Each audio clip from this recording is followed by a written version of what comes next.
Assalamualaikum dan selamat sejahtera. Saya Cikgu Nur Azma. Saya akan mengajar kamu bahasa Melayu untuk tahap 2. Selamat berkenalan. Baiklah, untuk minggu yang pertama, kita mulakan dengan kata nama. Cikgu percaya kalian telah pun belajar mengenai kata nama pada pembelajaran yang lalu. Apa itu kata nama? Kata nama ialah perkataan yang digunakan untuk merujuk kepada manusia, haiwan, benda, tempat dan sebagainya. Terdapat 3 jenis kata nama, iaitu kata nama am, kata nama khas dan kata ganti nama. Baiklah, untuk minggu yang pertama, cikgu akan terangkan tentang 2 jenis kata nama, iaitu kata nama am dan kata nama khas. Baik. Kedua-dua jenis kata nama ini digunakan untuk merujuk atau menjelaskan nama bagi sesuatu yang bernyawa sama ada manusia dan haiwan ataupun benda yang tidak bernyawa seperti benda, tempat, tumbuhan dan sebagainya. Walau bagaimanapun, kata nama am hanya digunakan bagi menyebut sesuatu secara am atau umum sahaja. Baik, cikgu akan terangkan contoh kata nama am dalam slide yang seterusnya. Sekarang kita tengok contoh kata nama am. Okey, kata nama am yang digunakan untuk manusia ke, untuk haiwan ke, untuk benda ke, adalah digunakan untuk merujuk kepada semua benda. Baik, contoh kalau cikgu kata dekat sekolah ada murid. Okey, berapa orang murid dalam kelas 5 terminal? So, 35 orang murid dalam kelas 5 terminal. Semua murid bangun. Jadi, semua murid kena bangun. Jadi, murid tu ialah kata nama am. Merujuk kepada semua orang yang berada dalam kelas tersebut. Okey, sama juga kalau kamu cakap guru. Guru yang berada di sekolah tu semua ialah guru. Ada 78 orang guru. Semua tu guru. Dia boleh digunakan untuk semua orang tu. Semua cikgu yang mengajar kamu tu ialah guru. Okey. Kalau pen. Okey, kamu tengok pen. Pen. Pen merah ke, pen hitam ke, pen biru ke. Kalau kamu guna untuk menulis, ada dakwat, itu dipanggil pen. Maksudnya apa-apa jenis pun ialah pen. Okey. Sama juga kalau macam kamu tengok haiwan, kucing. Bila tengok kucing ke kamu dah tahu dah, oh kucing mesti ada 4 kaki. Kucing mesti ada ekor yang panjang. Kucing berbulu dan kucing biasanya orang bela dekat rumah. Kalau jiran kamu ada kucing, kawan kamu ada kucing, kamu ada kucing. Jadi kamu cakap, oh itu kucing. Oh saya nampak kucing semalam. Kucing tu warna oranye. Okey. So semua jenis kucing tu yang kamu nampak, kamu jumpa ataupun kamu pelihara sendiri, kita sebut kucing. Boleh jelas? Kita akan ke slide yang seterusnya. Baiklah, kita tengok cara menulis ayat menggunakan kata nama am. Baik, apabila menulis ayat menggunakan kata nama am, semua perkataan itu perlu ditulis dengan huruf kecil kecuali pada permulaan ayat sahaja. Baik, tengok contoh. Cikgu bagi 3 contoh ayat. Ayat yang pertama. Kucing itu berlari melintas jalan. Okey, tengok contoh ni. Cikgu kata tadi semua guna dengan huruf kecil. Okey, kenapa yang ini kita mulakan dengan huruf besar? Sebab kucing ini berada di permulaan ayat.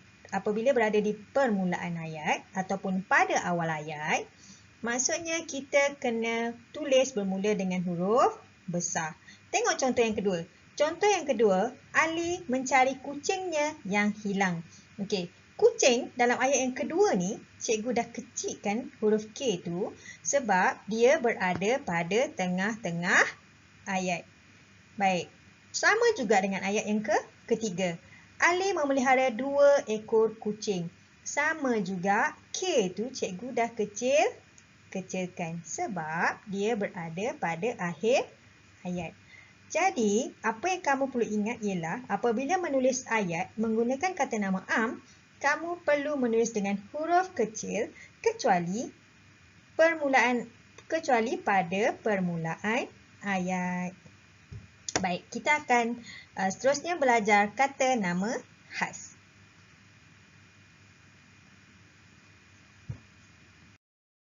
Baiklah, seterusnya kata nama khas.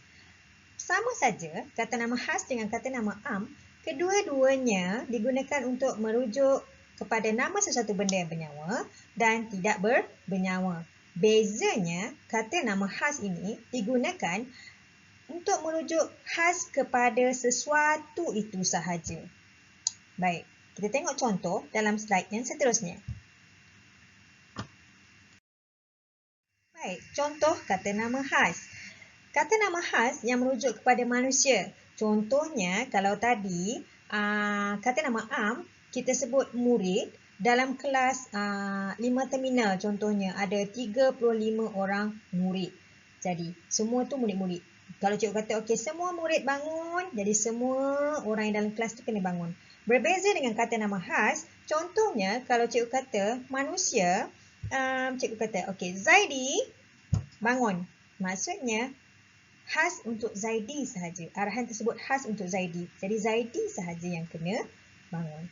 Okey, sama juga kalau haiwan. Haiwan, contohnya kucing tadi kan. Okey, kucing, ada banyak kucing. Kawan kamu ada kucing, kamu ada kucing, semua orang boleh kucing. Jadi, bezanya ialah kucing kamu nama dia si Tompok. Jadi, nama khas dia ialah si Tompok. Begitu juga dengan pen. Okey, pen. Kalau ni pen, ini pen, semua ni ialah pen. Tapi cikgu kata, okey, Zaidi, tolong ambilkan cikgu pen hitam yang berjenama Faber-Castell. Okey, Zaidi mesti ambil yang ada tulis Faber-Castell. Sebab itu merujuk khas kepada nama pen itu sahaja. Okey, jelas? Okey, kita ke slide yang seterusnya.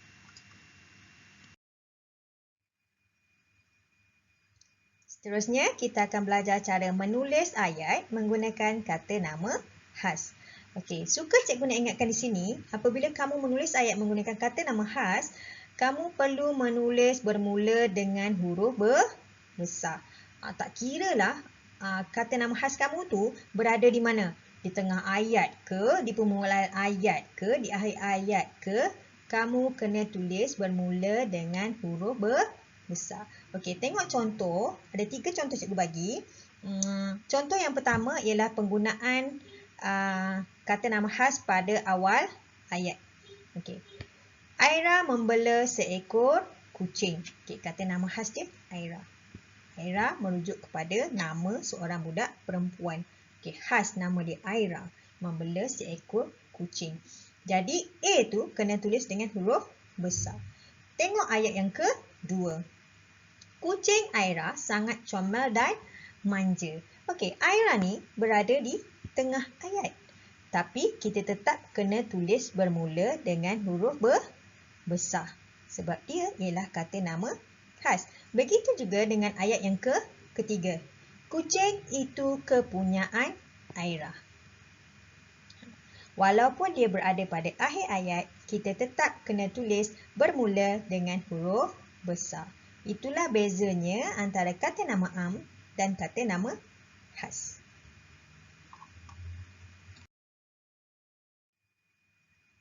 Baiklah, jika kamu sudah jelas mengenai kata nama am dan kata nama khas, kamu boleh buka buku teks muka surat 3. Cikgu minta kamu senaraikan seberapa banyak kata nama am dan kata nama khas yang kamu jumpa. Okey, kemudian kamu bina peta iting. Hantar peta iting tersebut dalam Google Classroom masing-masing. Jadi cikgu minta kamu hantar kepada guru bahasa Melayu kelas masing-masing. Cikgu kamu akan sharekan link Google Classroom masing-masing. Jumpa lagi. Selamat belajar.